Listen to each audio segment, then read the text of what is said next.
السلام علیکم ورحمۃ اللہ۔ گزشتہ دنوں موٹر وے پر ایک واقعہ پیش آیا جس میں ایک عورت کو زیادتی کا نشانہ بنایا گیا۔ پھر اسی طرح کچھ ماہ پہلے، کچھ عرصہ پہلے بچے اور بچیوں کے ساتھ زیادتی کے کیس سامنے آتے رہتے ہیں۔ یہ تو وہ کیس ہیں جو آن ایئر یا چینل کے ذریعے یا سوشل میڈیا کے ذریعے آپ اور میرے سامنے آ جاتے ہیں، ورنہ ہزاروں کیس تو ایسے ہیں جو پیش آتے ہیں، ان کو دبا دیا جاتا ہے، چھپا دیا جاتا ہے، بالکل کسی کو پتہ ہی نہیں چلتا۔ اب ایسے کیسز کو روکنے کے لیے اسلام کیا کہتا ہے؟ مطلب کچھ حدود تو ایسے ہیں، فرض کریں وہ واضح ہیں۔ کوئی شخص اگر زنا کرتا ہے تو اس کو 80 کوڑے مارے جائیں گے اگر شادی شدہ نہ ہو، اور شادی شدہ ہوں، گواہوں سے ثابت ہو جائے تو ان کو رجم کر دیا جائے گا۔ چور اگر چوری کرے تو اس کا ہاتھ کاٹ دیا جائے گا۔ تو یہ ایسی حدود ہیں جن کے بارے میں اسلام نے اپنا موقف واضح کر دیا کہ ان کو اس قسم کی سزائیں دینی چاہیے۔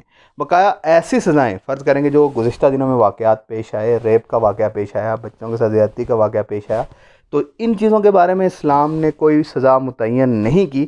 تو شریعت کیا کہتی ہے کہ ایسا کوئی مجرم اگر پکڑا جائے تو اس کو کیسی سزا دینی چاہیے؟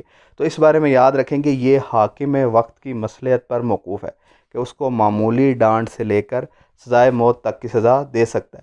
وہ اس چیز کو مد نظر رکھے گا کہ اس واقعے کے معاشرے پر کیا اثرات مرتب ہو رہے ہیں، اس کے مطابق اس کو عبرت سے عبرت ناک سزا دے، تاکہ معاشرہ اس سے عبرت پکڑے اور کل وقت ایسا واقعہ پیش نہ آئے، یا کوئی شخص یہ واقعہ اور یہ کام کرنے کی جرت بالکل بھی نہ کرے جو اس شخص نے کیا ہے۔ چنانچہ حاکم وقت کو چاہیے کہ اس شخص کو ساروں کے سامنے سزا دے۔ اللہ تعالیٰ کا ارشاد ہے سورہ نور کے اندر کہ جب کسی مجرم کو اس طرح سزا دی جا رہی ہو تو وہاں پر ایک مومنین کا گروہ موجود ہو، ان کے سامنے اس کو سزا دی جائے تاکہ سب لوگ اس سے سامان عبرت پکڑیں۔ تو کہنے کا مقصد یہ ہے کہ ایسے لوگوں کو کڑی سے کڑی سزا دینی چاہیے تاکہ ہمارے پاکستان کے اندر آئے روز جو واقعات پیش آتے رہتے ہیں ان کی روک تھام ہو جائے اور بالکل بھی یہ واقعات پیش نہ آئیں۔ حکومت وقت اگر ان پر عمل کرے گی تو ان کے نتائج بہت جلد مرتب ہوں گے، ورنہ پاکستان کے اندر جیلیں بھرنے کا کوئی فائدہ نہیں۔ جیلوں سے مجرم کبھی بھی نہیں ڈرتا، اس کو پتہ ہے کہ میں نے ایک نہ ایک دن آزاد ہو جانا ہے۔ وما علینا الا البلاغ۔